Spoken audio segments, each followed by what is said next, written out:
Bueno, queríamos hablar con el doctor Alejandro Saravia, es ex fiscal de la Corte de Justicia de Salta, y queríamos y nos interesaba mucho escuchar su opinión respecto de esta polémica que se ha generado sobre la posibilidad de que el doctor Pablo López Viñal pueda o no continuar como miembro de la Corte de Justicia. Así que vamos a requerir esta opinión porque en definitiva se ha empezado a hablar de inconstitucionalidad, en primer lugar, y se está también empezando a hablar de una suerte de ilegitimidad. Pero bueno, vamos a ver cómo ha visto hasta aquí lo que ha ocurrido Alejandro. Gracias por venir como siempre. No, al contrario, Indio, gracias a vos. Bueno, ¿cómo estás viendo esta discusión, debate, polémica? No sé qué tengo que decir. Sí, a ver, yo creo que aquí es sencilla la cosa. Hay que aplicar los principios generales. Los principios generales, en este caso, que son relativos a la aplicación de la ley en el tiempo. Y esta cuestión está contenida en el artículo 7º del Código Civil y Comercial de la Nación, en el que dice, artículo que dice que las leyes se aplican a los 8 días, bueno, se aplican, las leyes tienen vigencia inmediata, después de su publicación, obviamente. Esta publicación lleva 8 días, así que las leyes se aplican a partir del momento de su vigencia, digamos. Bueno, sucede que hay cuestiones que perduran en el tiempo. Por ejemplo, la ley de un matrimonio. Un matrimonio es un contrato que obviamente transcurre en el tiempo. En ese transcurso puede cambiar la ley que lo rige. Por ejemplo, la ley originaria del matrimonio civil es la 2393 del año 1888. Es una de las 3 leyes laicas generada por el presidente Roca, cuestión que que produjo una enemistad con el Vaticano, por el cual lo echó al nuncio apostólico y rompió relaciones. La ley de matrimonio civil, la ley de registro civil y la ley de educación pública, que la sancionan ya en tiempo de Juan de Selma, que era concuñado de Roca. Bueno, después, durante la gestión de Alfonsín, en la década del 80, se sanciona el divorcio. Los casamientos hechos antes de la ley del divorcio, obviamente, antes de la ley de divorcio, hasta el año 86 no se podía romper el vínculo. A partir del 86, que se sanciona la ley de divorcio, se puede disolver el vínculo. Quiere decir que las leyes se aplican inmediatamente a los efectos no aún consumados o consumidos de una relación o situación jurídica. Cuando en el año 21, ahora el 2021 se modifica la Constitución de la provincia, se establece en el artículo 156 que la duración del mandato, el acuerdo a los jueces de la Corte, es de 10 años y no pueden ser vueltos a postular o reelegidos o reinstalado en ese cargo. De tal modo que esa norma es una norma compleja con 2 elementos. Elemento de duración y el otro ingrediente, que es la imposibilidad de una nueva designación. Ahora, no es que juegue la mitad del artículo y no la otra mitad. De modo que al aplicarse inmediatamente los efectos de la norma a una relación, a una situación jurídica determinada, en este caso el mandato de un juez de la Corte, se aplica inmediatamente. Ahora, hay una cosa, Alejandro, aquí, porque lo que se discute es que el doctor Pablo López Viñal no cumplió 10 años, sino 6. Y que ya hay un antecedente, que es la actual presidenta de la Corte, la doctora Teresa Ovejero, que tiene, digamos, la misma situación, que tuvo 6 años y pudo seguir. Entonces aquí se habla de que como ya hay un antecedente, digamos, se podría volver a aplicar.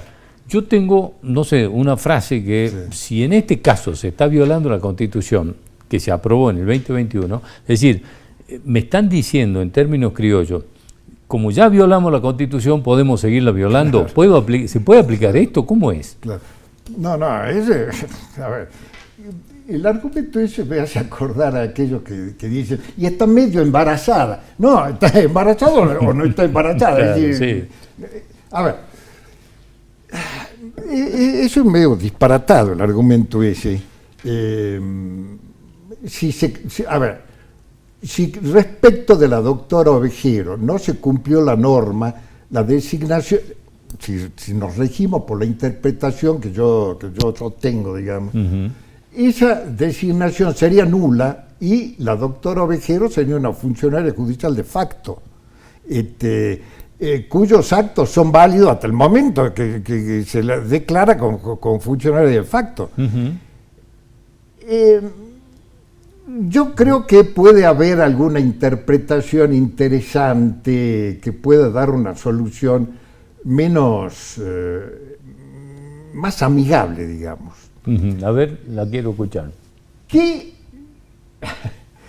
sería prolongar el mandato hasta los 10 años, pero no un nuevo mandato, prolongar por aplicación vertical de la norma sancionada, que esos 6 años, que a esos 6 años se le suman los 4 hasta cumplir el mandato. Los 10. De los 10 años, tal como dice y que la no pueda volver.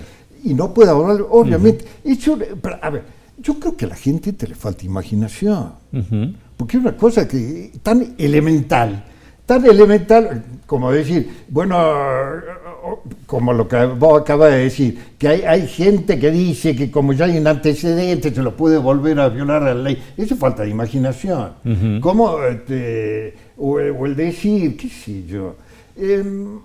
Yo creo, insisto, en que hay una, de acuerdo a una interpretación ortodoxa, sin aplicar, digamos, o sin seguir la interpretación que yo acabo de hacer amigable, los mandatos esos están ya están vencidos, están caducos. Fíjate vos que podríamos estar frente a un grave conflicto en algún momento, por lo que me quedé pensando lo que vos decías, que sería un mandato de facto de la doctora Teresa Ovejero. Lo mismo pasaría a ser el doctor López Viñal. Que ya dejó de ser juez, porque claro, el viernes pasado. Bueno, en caso que siga, algún día alguien en algún conflicto, en algún fallo de la Corte, decir, pare que acá hay una Corte que no cumplió con la Constitución, con 2 miembros que están mal designados, por lo tanto lo hecho por la Corte es inválido. Es decir, estaríamos frente a un conflicto, digamos, de dimensiones mayúsculas. Pero desde ya, y habla rotundamente también de una inseguridad jurídica que se enemista notablemente con la supuesta tranquilidad que es necesaria para las inversiones en las provincias. Entonces hay que tener cuidado, hay que ser cuidadosos. Lo que sucede que esta corte se dio por acumulación sucesiva de los mandatos de los 3 últimos gobernadores. Entonces cada uno metió su gente y después la gente se siguió acumulándose y tenemos una corte de 9 miembros. Un disparate. Sí. Un disparate. Me hace acordar a ese sándwich de miga que empezó siendo de jamón y queso y ahora es una torta enorme. Bueno, algo que así. se le fue imposible de comer. Imposible, claro. Imposible de comer. Y que no se desarme si querés cortarlo porque son incómodos. Exactamente. Es decir, entonces, esto es medio endeble. Frente a casos serios que pueden ocurrir. ¿Cómo se sale de esto? Digamos, si el Senado esto le da acuerdo, listo, tema terminado. No, tema terminado relativamente, porque si le da acuerdo, entramos en este berenjenal, en este pantano jurídico que vos acabas de mencionar, que es se trataría de un tribunal que puede ser blanco de impugnaciones para cualquier que se sienta afectado por alguna sentencia de la Corte de Justicia. Entonces, no se termina sino más el asunto. Claro, esto no termina en que lo designen o no lo designen. Exactamente, no termina ahí, no termina ahí. Bueno, yo creo que habría que, digamos, como se dice, emprolijar la situación. Ahora, esto se solucionaba con una cosa que no está, y que en algunas oportunidades sí se han hecho, que son las cláusulas transitorias, como diciendo, los actuales mandatos tendrán estas características. Los de 6 completan 10, los de 6 no se lo tomará como mandato completo. No Exactamente. Sé. Es decir, las cláusulas transitorias solucionan este problema. En este caso no hay. Las cláusulas transitorias solucionan ese problema. Y no son válidas las opiniones unipersonales de algún convencional constituyente que diga alguna cosa, porque no tiene el respaldo de todo el cuerpo. Tampoco es válido acudir al espíritu de la convención constituyente, al espíritu de la ley, porque me hace acordar un profesor, cuando yo estudiaba hace siglos, en Buenos Aires, que decía que apelar o recurrir al espíritu de la ley significaría que para interpretar una ley hay que llamar espiritistas. No, sí, claro, entonces sí. No. Es la letra de la ley y los principios generales. El principio general de la aplicación de la ley en el tiempo, insisto, está en el artículo 7 del Código Civil. Sí. Punto. Sí. Las leyes se aplican, punto. Y llevándolo esto a un terreno espiritista, si tenga como lo acabas de mencionar, tampoco estaría esto funcionando, porque me acuerdo que la gran discusión en aquel momento era limitar los mandatos. Es decir, cuando se hablaba de la reforma, ¿por qué quieren reformar la Constitución del 2021 para limitar los mandatos? Es lo primero que contestaban todos.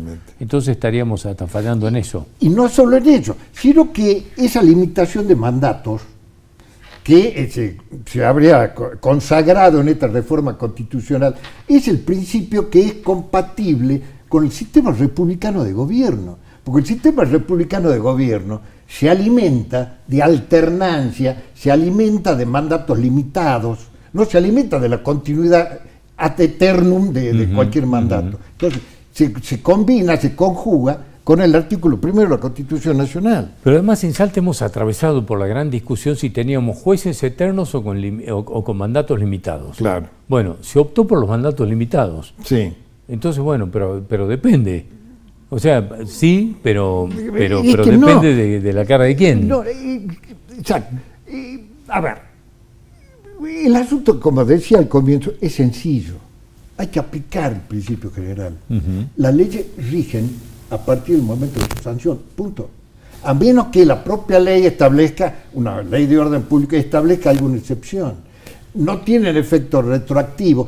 ¿Qué es el efecto retroactivo? Aplicar una ley posterior a un hecho que ya está consumido o consumado, a un hecho ya pasado. Esa es la retroactividad.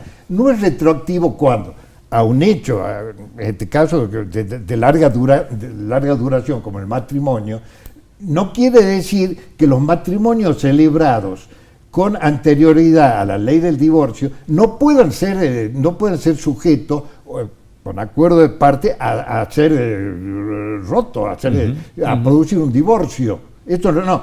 El efecto ese se produce a partir del momento de la sanción de la ley de divorcio.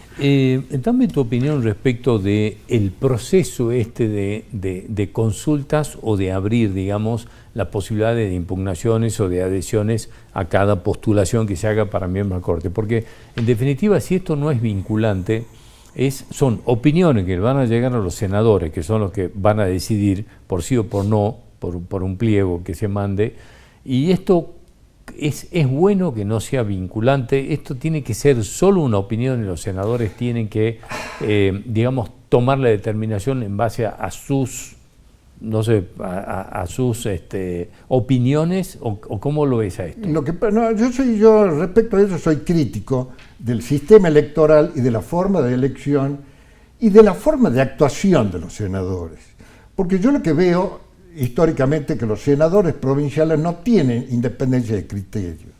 Los senadores refrendan lo que les manda el Ejecutivo. Entonces, este tipo de cuestionamiento, si bien se lo hizo a partir del decreto 222 de Kirchner, de Néstor Kirchner, que acá también se lo aplica, esta consulta popular, qué sé yo, Yo creo que bastaría una sola crítica para quitarle legitimidad a la designación.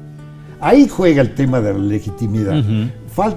Bastaría para que un cargo que tiene que tener la autoridad de un juez de corte, bastaría una sola crítica para deslegitimarlo, para que los senadores vean esa crítica y no le presten acuerdo. Para eso están, para controlar las iniciativas, no para seguir racatando. De esta manera llegarían impolutos. Si ante solo una crítica se suspendiera la postulación, tendríamos jueces impolutos. Sí, serían personas ejemplares. Serían personas ejemplares. Para eso está la Corte de Justicia, para poner personas ejemplares. Bueno, vamos a ver cómo evoluciona esto y en algún momento veremos y en algún momento tenemos que, en otra charla, pues no tengo más tiempo lamentablemente, veremos en cuánto se parece esto a lo del juez Lijo, en cuanto a lo que fueron impugnaciones y cómo terminó esto. Por ejemplo. Gracias por venir, Alejandro, como siempre. No, al contrario, gracias por venir. Nos reencontramos nosotros el próximo domingo a las 8 de la noche en esta misma casa. Gracias por acompañarnos.